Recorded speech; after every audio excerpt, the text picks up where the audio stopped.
ఓం శ్రీ గురుభ్యో నమ. నా పేరు ఇడుకుల జనార్దను. వృత్తి వ్యాపారము. నా హాబీ హిందూ దేవాలయాల్లో ఉన్నటువంటి విజ్ఞాన శాస్త్ర అంశాలను సేకరించి భక్తులకు తెలియజేద్దాం. మన యాత్రలో భాగంగా మనము గునిపూడి భీమవరం పోయినప్పుడు మనకు అక్కడ పంచారామాలలో ఉన్నటువంటి శివాలయము ఉన్నది. ఈ శివాలయములో ఉన్నటువంటి శివలింగము అమావాస్యకు నల్లగా, అదే శివలింగం పౌర్ణమి వచ్చే వరకు తెల్లగా అంటే గోధుమ రంగులోనికి మారుతుందన్నమాట.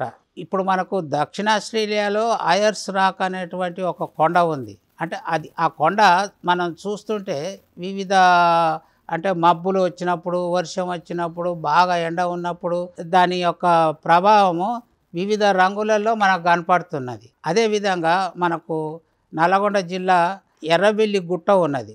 మనకు మామూలుగా గుట్టలన్నీ చూసినప్పుడు, దూరం నుంచి చూసినప్పుడు గుట్టలన్నీ నల్లగా కనపడతాయి.